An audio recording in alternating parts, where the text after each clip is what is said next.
Our next lecturer is Professor Paolo Fonzi, and he will hold a lecture under the title The Fascist Imperialist Policy in the Balkans, the Italian occupation during the Second World War. And the lecture will take about 45 minutes, and it will leave enough space for your questions. Thank you.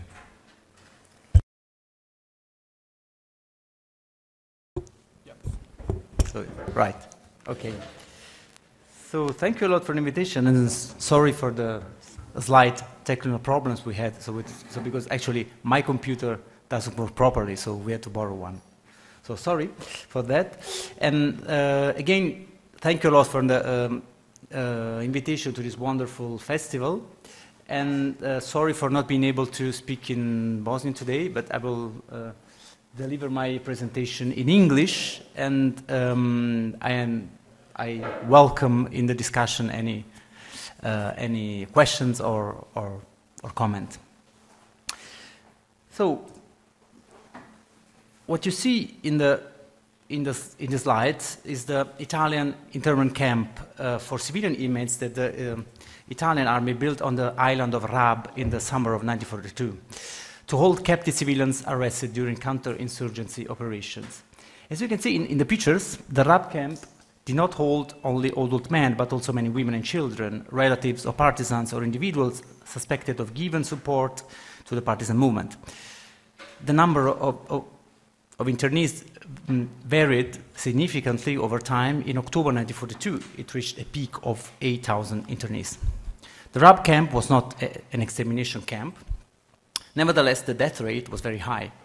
Overall, according to reliable figures, it amounted to a total of 1,500 individuals who, in most cases, were victims of the dire living conditions in the camp. In the first months after the Italians built the camp in the winter of 1942, the internees were housed in tents. After the war in 1953, on the site where the camp once stood, a memorial was constructed. The memorial was never visited by a representative of the Italian state. Over the last couple of years, Italian activists had started a campaign to have the president of the Italian Republic, or at least a high representative of Italy, visiting the camp memorial as a step towards the creation of a shared memory between Italy and the states occupied by Italy during the Second World War. A memory culture based on the rejection of any form of nationalism or imperialism. This campaign received no response from the Italian institutions. The Rab camp was not the only internment camp for civilians in the occupied territories. The Italians established, in fact, a thick network of camps in the occupied territories. In this map, you can see how dense the network of internment camp was in Albania, Yugoslavia, and Greece. And to this, it should be added also the large number of internment camps in Italy itself, where civilians from the occupied territories were massively interned. None of these sites of internment has become a significant lieu de mémoire of the Italians. The reasons why I decided to introduce this lecture by talking of the Italian camp system is that it is a glaring proof of the absence in Italy of a memory of the most violent and repressive aspects of fascist expansionism during the Second World War. I decided, in other words, to start my presentation from the end, if I may say so, namely from the memory of the Italians constructed after the war, going then back to the events themselves.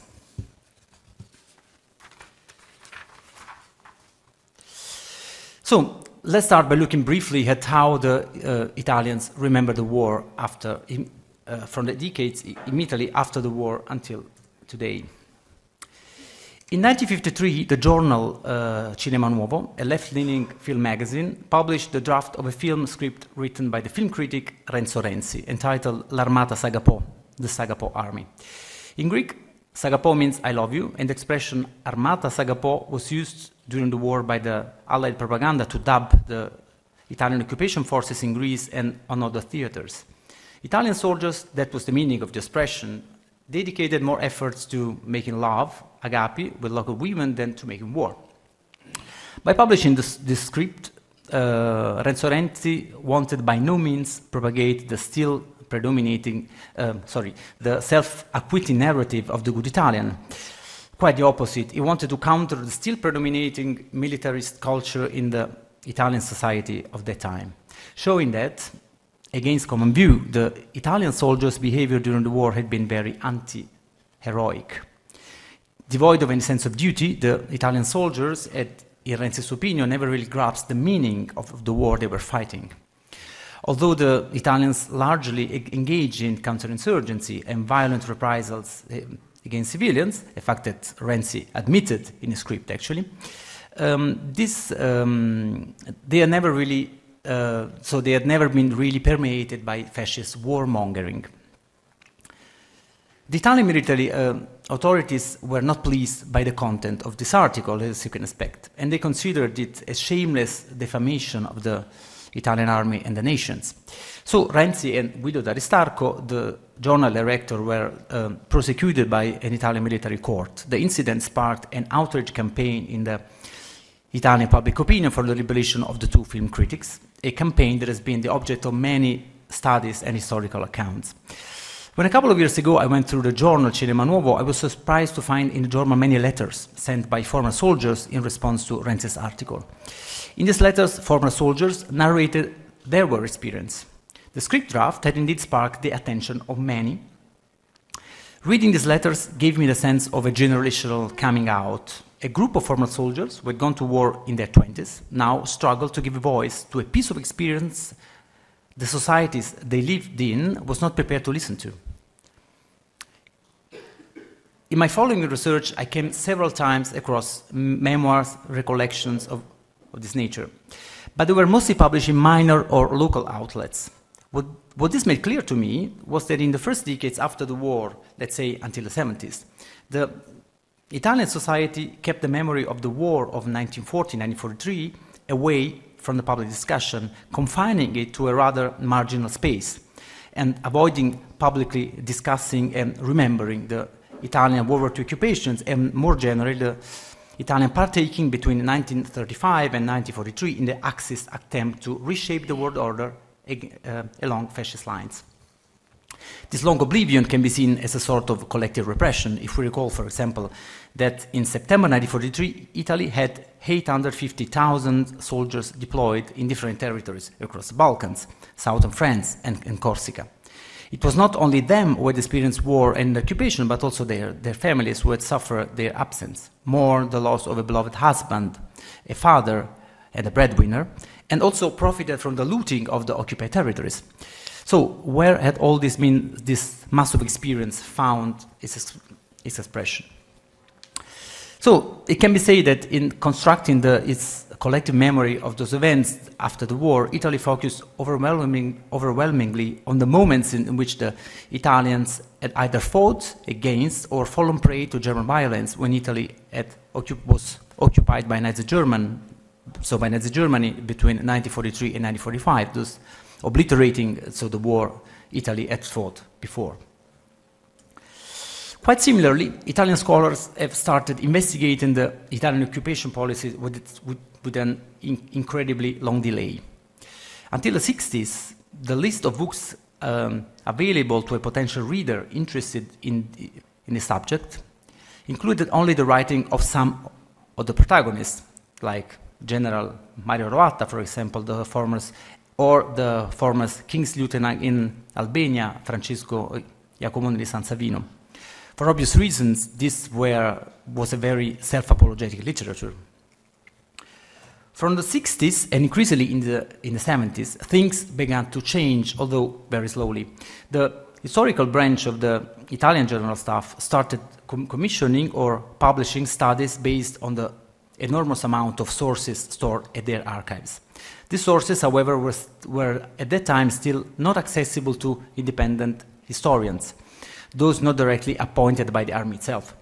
It is hardly surprising, therefore, that the studies commissioned by the army were based on a very old-fashioned understanding of military history, but also on a very strong self-apologetic view.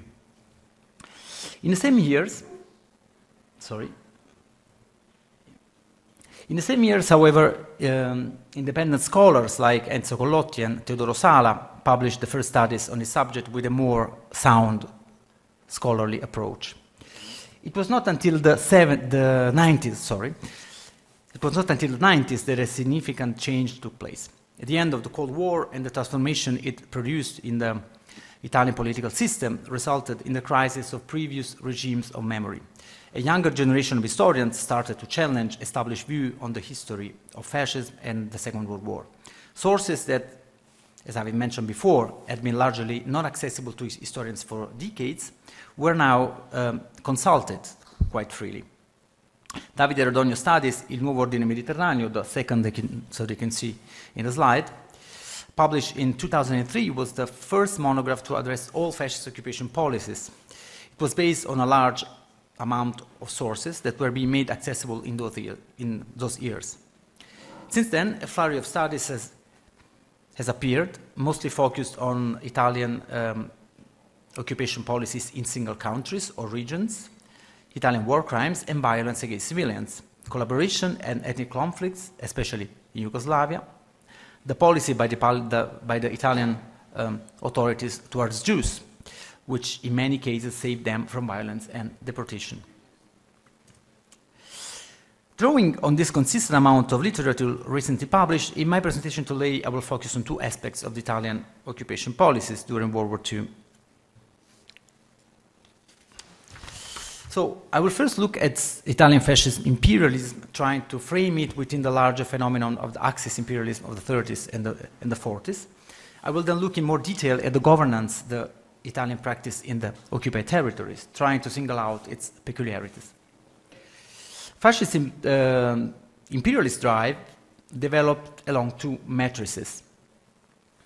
The first matrix was Italy's position in the international system and Italy's drive towards the acquisition of areas of direct or indirect influence in the conflict-laden environment that was the war between the foundation of the Italian state in 1861 and the First World War. In this phase, large post-imperial regions created by the crisis of multinational empires open up to the forays of new forms of empire building. Italy's projected areas of influence lied for the most part in what Mark Levin has called the Balkan rimlands. In this territory, by the fin de siècle, it's a quote actually by him. Sorry, so this is the right one. Sorry for the mistake. As you can see in the slide, so it's a quote by Mark Levin that says that in this territory, by the fin de siècle, a core of modern industrialized Western states, through their political, economic, and military muscle, were making of the once very powerful and normative Eastern world empires, within or close to Europe, weaker neighbors. In Wallersteinian terms, this paradigm shift made of the first group a metropolitan core of power, and the latter a semi-periphery. But crucially, with the regions at the outer western or southern edges of that semi-periphery most vulnerable to metropolitan impacts and influences. End of the quote. Within this group of industrialized Western states, Italy had a rather marginal position, a position the Australian historian Richard Bosworth has labeled that of the least of the great power. Italy was not only a latecomer to industrialization and colonialism, but was also a relatively weak one. As again Richard Bosworth has stressed, fascist imperialism was to inherit many of the characteristics of the Italian imperial drive developed in pre-fascist Italy. There is therefore a high degree of continuity between liberal Italy and fascism in this regard, a continuity visible in the fact that many of the expansionist goals pursued by Mussolini had been laid out in the Treaty of London of 1915, where the powers of the Entente had promised Italy large territories in the Mediterranean after the war. At the same time, this was also a sort of unpleasant legacy for fascism. While the goals remain basically the same between liberal Italy and fascism, at least in geographical terms, the desire to remedy Italy's marginality in the international system of the Age of Empires between 1870 and 1914, and more generally within the development of European modernity, was a key component of fascist Italy policy.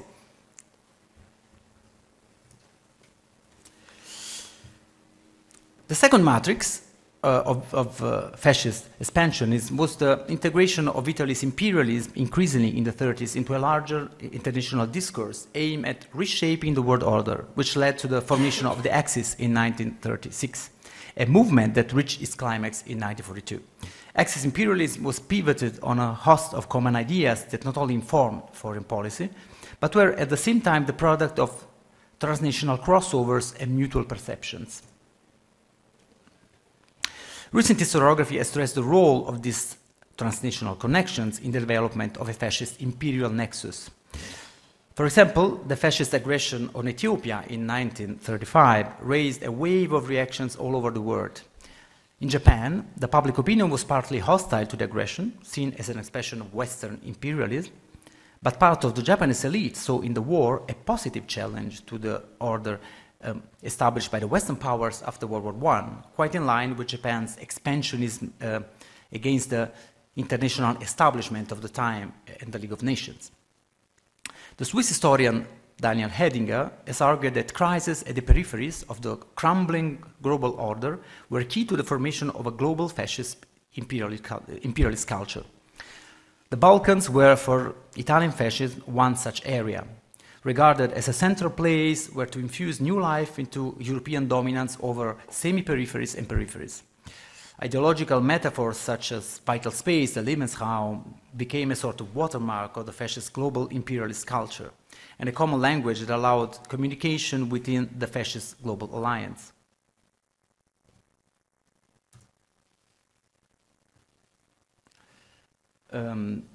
Opposition to free market liberalism and to a liberalist Weltwirtschaft, world economy, were key constituents of fascist ideologies, as it was the idea of reconstructing the international economic integration along Großraumwirtschaften, greater economic areas.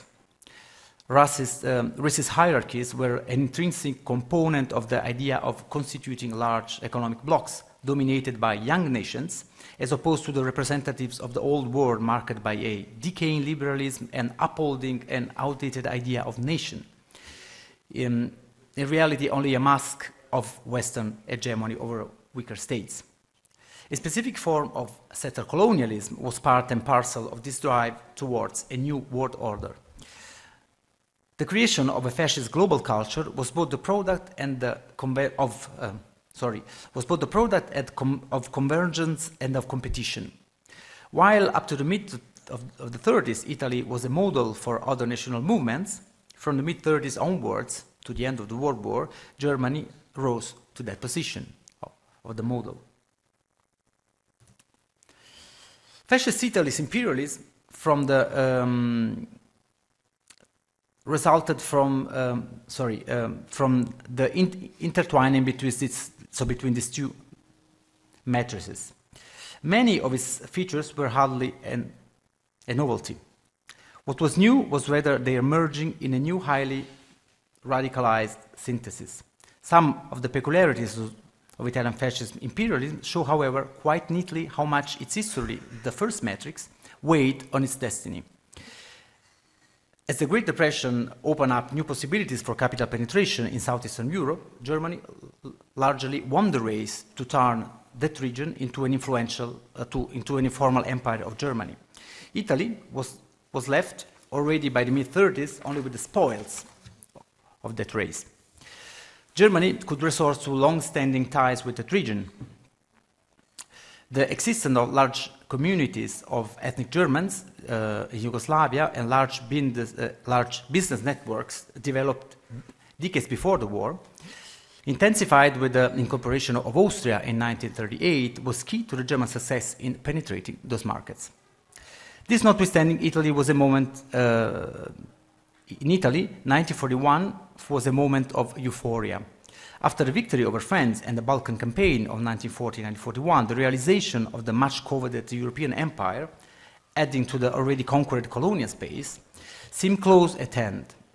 Italian institutions developed plans and schemes for the integration of the empire after the war. In 1939-41, a wide-reaching discussion about the future shape of Italy's Mediterranean empire in some of the leading journals of Italy developed. Yet no comprehensive scheme akin to the German plans for Eastern Europe, for example, was ever developed by any Italian institution. Italian plans remain rather sketchy, and no centralized planning activity took place between 1940 and 1941. Italy's empire building in the Balkans was pivoted on Albania, under informal Italian control since the mid-20s, and eventually occupied by Italy in April 1939. The importance of Albania was mirrored by unofficial propaganda that assigned a particular role to this country in Rome's imperial community. For example, as Gaspare Ambrosini wrote in Rivista Albania in 1940, Rome's imperial community was comprised of 3 levels. A top layer, occupied by Italy and Albania, the second one, including Libya and the Dodecanese Islands, and the third one with Africa Orientale Italiana. Needless to say, much of this was lip service because Albania was regarded in internal communication as a province of Italy. However, the idea that Albania held a privileged position in the Italian imperial community is mirrored by the fact that in 1941, with the partition of Yugoslavia, Albania annexed part of Yugoslavia inhabited by ethnic Albanians. In addition, in Italy's intentions, Albania was to gain also parts of Macedonia and Greece, hosting Albanian communities, thus fulfilling the irredentist agenda of the Albanians to create a greater Albania.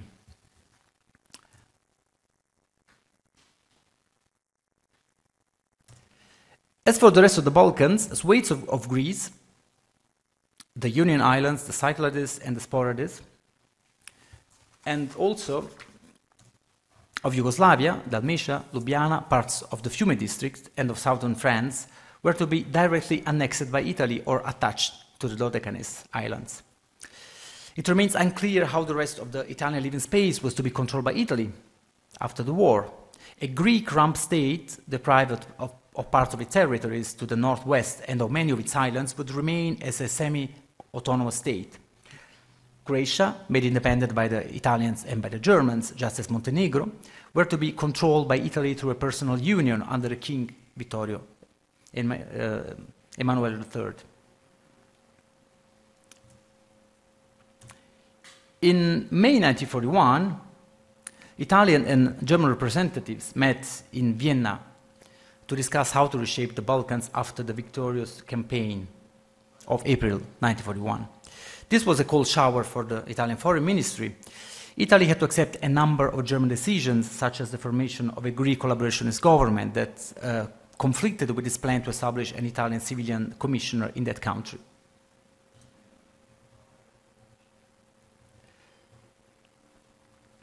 A demarcation line between the Germans and Italian spheres of interest in the Balkans was drawn. This left key economic resources under German control. Much to Italy's discontent, Bulgaria got large shares of Greek and Yugoslavian territory. Thus, planning for Italy's Lebensraum had to include now many uncontrollable variables. But much of the vagueness of the Italian plans reveals also the limits of Italy's empire building. There were hardly any plans as to how actually integrate Italy's European empire with African possessions. Fascist Mediterranean empire remained pretty much wishful thinking. In this case, what stood in the way of Italy's policy and planning was time. The Italian empire did not last long enough for such plans to be developed or for any actual policies to be implemented. Poor communications, the Mediterranean Sea remained for the most part of the war a dangerous travelway for the Italian Navy, added to this. Plans to Italianize some of the regions under Italian control, in particular those directly annexed, were very audacious. Yet they met with enormous difficulties. Italian communities living in regions to be integrated directly, such as Dalmatia or the Ionian Islands, were too small and scattered. In Dalmatia, for example, Governor Giuseppe Bastianini, far-reaching plans of Italianization met with enormous logistic difficulties. The non-Italians were clearly the majority in the region, and Bastianini was not able to motivate Italians to settle in this region from Italy. Italian authorities were forced to rely much more than planned on assimilation. seeking, at least in the first months and up to September 1941, to stimulate cooperation of local non-Italians. To ensure the working of the administration, Governo Bastianini was even forced to grant to non-ethnic Italians born in Italy, born in Italy's controlled Dalmatia, a form of minor citizenship with limited rights to allow them to work in the Italian bureaucracy. Even more contradictory was the Italian policy in the province of Ljubljana, directly attached to Italy. Another territory that, although this annexation, it was attached to Italy, although the annexation of this territory had not been foreseen prior to the occupation. Here, ethnic Italians were as good as non-existent, and the Italian authorities relied in much greater measure on the collaboration of local political elites. This attempt to raise the collaboration of local forces came to an end during the course of 1941 with the rise of the resistance movement. In the Ionian island, not formally annexed but where the Italian civilian commissioner Pietro Parini was appointed, plans of Italianization were not even devised. Parini expanded in some of his memoranda on the possibility of expelling Jews and the Maltese population from the islands. Yet no concrete plans in this direction was ever developed. No settlement scheme is to be found in the records of the Italian administration of the islands. While direct rule was applied in the annexed region, indirect rule was the norm in most of the Italian occupied territories. The most significant example of indirect rule was that deployed in Albania. After the invasion of April 1939, the country remained formally independent. With the flight of the former ruler, King Zog, the crown was offered by the Albanians to the King of Italy, Vittorio Emanuele III, and the country adopted a new constitution, whereby a luogotenente, a lieutenant, representative of the Italian king in the country, was granted wide-reaching powers. The country thus retained a national government and national institution, reshaped along the fascist model, with the creation of an Albanian fascist party, a singularity in Italy's empire building. Behind the facade of independence, Italian envoys had their say in every single affair of internal politics of Albania, and foreign affairs were officially handled by Rome. Most of the remainder regions were controlled with the classic regime of occupation. If compared to the German occupation structures in Europe, Italy's occupation structures were mostly military ones. For lack of resources, the Italians had to rely mostly on military personnel, a peculiarity of the Italian rule that goes back to the colonial administration in Eritrea, Libya, and Ethiopia. Here also, because of the lack of trained civilian personnel, Italian rule had relied heavily on army personnel. The occupation of World War II inherited this tradition of governance. Most territories under Italian control were ruled as classical military occupation. Local governments remained in charge of administering the occupied territory. In some cases, as in Greece, with no significant change of state borders, in the independent state of Croatia and Albania, as mentioned, never national government were appointed by the Italians. However, with the rise, with the occurrence of major uprisings and the rise of resistance movements in Montenegro, in Croatia, and Slovenia already in 1941, and in Albania and in Greece only in 1942, also territories originally entrusted to civilian personnel were handed over to military authorities. This was, for example, the case of Montenegro, which the Italians wanted to turn into a semi-independent state in personal union with the Kingdom of Italy. However, as soon as July 1941, a massive uprising of the population forced the Italians to create a military government under General Alessandro Pirzobiroli. More than 100,000 soldiers occupied a territory of 15,000 square meters, inhabited by less than 400,000 people. The military government was initially devised as a provisional form of rule to pacify the country, but remained in place until the Italian armistice of 1943.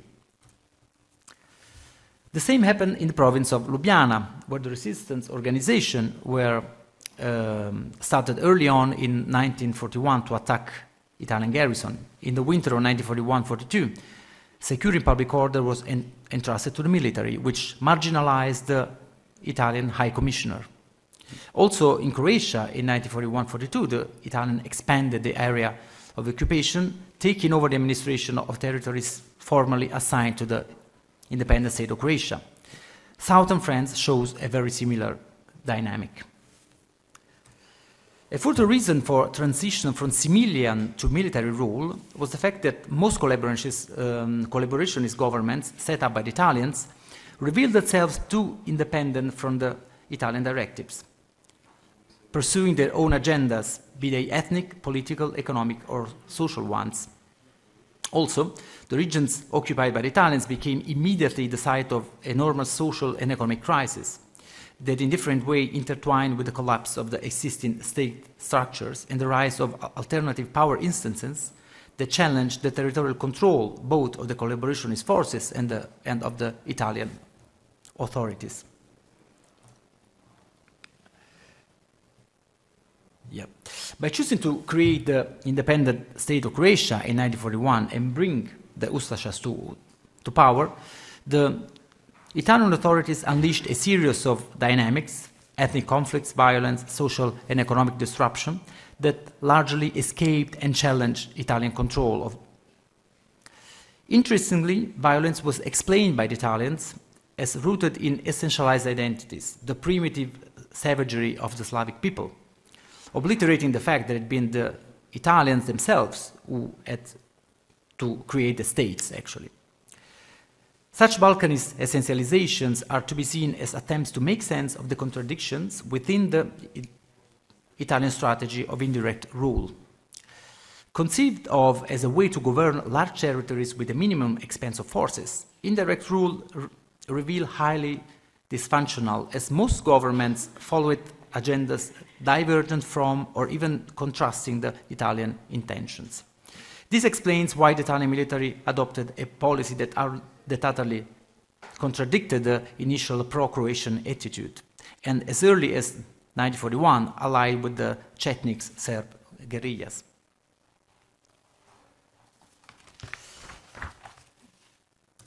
Another good example is that of Kosovo, attached to Albania in 1941, when Yugoslavia was dismembered. Here, local Albanians started attacking Serbs and Montenegrin peasants who had been favored by the agrarian reforms of the interwar period in Yugoslavia. This dynamic did not derive from an Italian directive, and the Italian tried to pacify the region by appointing a special commissioner. However, in December 1941, the administration of this region went over to an Albanian ministry based in Tirana, which radicalized the anti-Serb violence. The role of the Italians, which had favored the Albanian element from the very beginning of the occupation of Kosovo, was in some cases that of a sort of bystander to a wave of violence that unfolded following its own logic.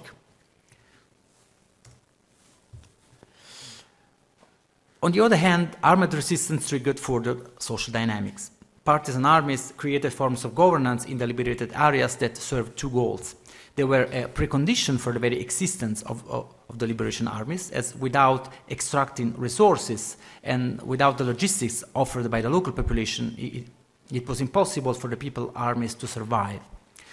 But it was not only out of practical considerations, but also because the resistance legitimized itself by giving rise to new forms of political powers, by harnessing to itself social dynamics unleashed by war and occupation. As you can see in the picture of this book, showing this book actually, that I've co-edited with Xavier Bouguerel and Sabine Rutar, control of food resources was a key element in the formation of new power instances and in the attempt of old ones to legitimize themselves. The Italians responded to the loss of control of much of the occupied territory by practicing increasingly indiscriminate violence, reprisal against civilians, internment, destruction of material resources like housing, food, to starve the to starve the partisan movement by subtracting the necessary resources they needed to survive. And I will come now to the conclusion. Italy's fascism had far-reaching plans to reshape the Mediterranean area. These were premised on the idea that classic imperialism, that of the so-called age of empire, had to be outlived. Fascist imperialism, as Daniel Hedinger has aptly said, was a sort of post-colonial imperialism, premised on the idea that fascist mission was to infuse new life into European domination over semi-peripheral or peripheral areas of the world. The Balkans were regarded as one such. Here, fascist mission was to redraw national boundaries to overcome the conflict-ridden Wilsonian order. However, the contradictions between plans and reality are sometimes so strong that one may wonder if we can speak of fascist occupation at all, or should rather speak of occupational societies where the occupation forces just perform their administrative duties according to a very pragmatic logic, devoid of any ideological component.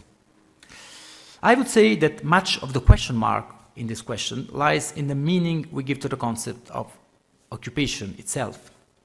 By occupation, we first mean the setting.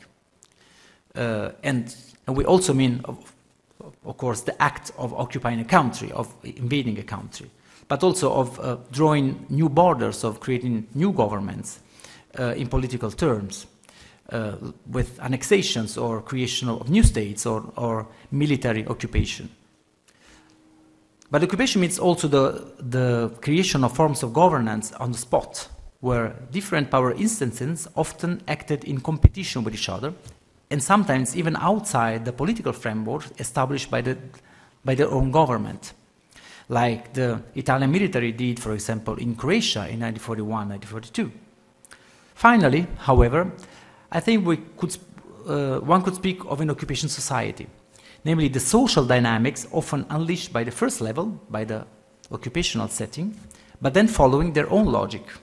On this third level, the occupiers are often just one of the parties involved in a very complex dynamics that involves other actors as well, just as powerful as the Italians, for example, the resistance organization or the collaborationist governments or the ethnic groups acting in following and pursuing their own agendas. And all this can only partially grasp by the word occupation, I say, which actually led the German historian Tatjana Tönsmeier, to speak of a Besatzungsgesellschaft, of an occupation society, a word that grasps more, I think, more clearly the situation of an occupation regime, like was that of Italy during the Second World War. And I thank you for your attention, and I look forward to your questions.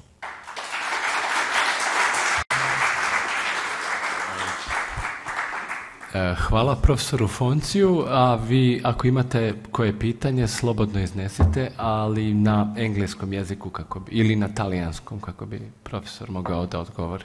Hvala. Si?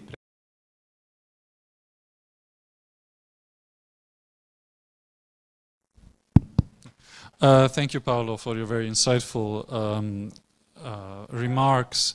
I was just wondering about one smaller question that you've mentioned. Well, it is a big question, but it is a small question in your presentation, and feel free to just decline an answer if you feel like it's going too far. But I was wondering, in all these scenarios that you've mentioned, the German factor is also something that has to be discussed. And just considering the fact that you've very clearly showed that from Slovenia down to Greece there are similarities in the Italian occupation, and therefore I was wondering if there's also similarities, if the impact of the German occupation just across the border from the Italian occupation regimes played a similar role in every single of these sectors, if cooperation worked better in some of the regions, or if the diktat by the Germans was very clear from the get-go and all over the occupation period up until 1943 in all the regions. Thank you. Yeah, but do have in mind that we have only 7 minutes left. Only 7? Yep. It's a big question, yeah, for a new lecture. Yeah. Well, so the German factor plays a great role, but I would say the existence of different occupying powers in general, so more generally, also Bulgaria, for example, no? So which was a very interesting relationship actually, because the Italians, as far as I could assess in Greece, for example, saw the Bulgarians rather as enemies than as allies. No? Competition was extremely strong, and so, for example, in some regions where the inhabited by Slavic-speaking minorities, like Kastoria, for example, the Bulgarian envoys were kicked out by the Italians in 1942. So they were allies, but they were actually kicked out. So competition in general with all these actors, I would say, also with the Germans, was so very, very strong, and it acted in, I would say, in different ways in different regions. One good example is the region of Mitrovica, for example, held by the Germans, but where a consistent Albanian population lived, and actually that was used by many Albanians opposing the Italian rule in Albania proper to seek refuge from the Italian authorities. So when they were actually pursuing them. So competition, I would say, allowed in many regions, border regions like Mitrovica or Kastoria, much more, gave much more room for maneuver to the local population, I would say. And actually was conducive to an enormous lack of control by the Italians in those border regions. And I mean, so it's just an example, so I could take other examples. So you, for example, in your book, so you show how the competition between the Germans and the Italians in Slovenia acted. No? So the refugee issue, for example, is very strong in that region. So it acts in different ways in different regions, I would say. So to try to give an answer to a very complex question, but in general, I think competition is much stronger than convergence and cooperation, so between all the allies in the Balkans. And this, I think, is a very important component of the history, a key factor in the history of the Balkan occupation during World War II, because it's a very fragmented territory, both in terms of occupiers, but also in terms of society then. In ethnic terms, but also I would say in economic terms and social ones.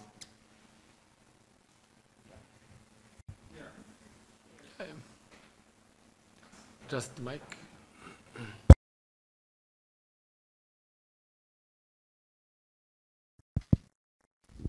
Thank you much, Dr. Fonzi, for this inspiring lecture. I was wondering, because I was dealing a lot with fascist camps and Slovene memory during the war, if there are any differences in the perception of Italian occupying forces in regard to the race.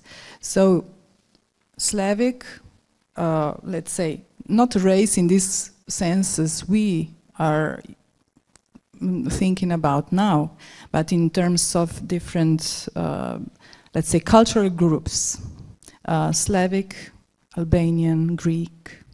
Thank you. Are there any differences in terms of, treatment of these populations, if you maybe came to any conclusions? Well, actually, I would rather speak, so there were actually racist theories at that time, so developed in, journals like La Difesa della Razza, or even handbooks, so written by racial theories at the time. But I would rather speak actually of ethnic stereotyping and how this interacted with the imperialist imaginary of the Italian, and also with the imperialist policies practice in reality, so the actual imperialist policies. And I would say that actually in the racial imagery of the Italians, the Albanians had a very high position, while actually the anti-Slavic stereotype was very, very strong. So it was really a stereotype, so it was constructed over decades in the Italian culture in general. So the idea of constituted a sort of bulwark against the advance of the Slavic world was powerful. And looking at some plans of ethnic remolding of the Balkans, so that are found in the records of the Italian armies or of the Italian foreign ministry, so for example, that were never actually implemented, but so they were actually written down, so they are on paper. So you can say that the anti-Slavic element was the most powerful one. So the idea of actually, so in a plan, so devised in 1941, so for example, so the idea of taking the black population, resettling them, and creating a sort of zone of buffer zone, so between the Italian advance and the Slavic world. So settling black population akin to the Italians actually, so because of speaking a Latin language, and also so considered as heirs of the Roman Empire to some extent. So it was very so was actually one of the idea put forth by this memorandum. So this was very, very strong. And also the idea of the Albanians as a sort of inferior but superior race in the Balkans, as a sort of the best allies of the Italians, which was so very much propagated in many Italian writing of the war period. But I would say I was struck, for example, so by looking at the letters written by the Italian soldiers stationed in Albania or Greece, they held completely opposite opinions as regards, for example, race hierarchies in the Balkans. So they mostly say the Albanians, so they are really primitive, so they are not really our allies. And the Greeks are much better off, so they are a sort of modern state compared to the Albanians. Yeah? So.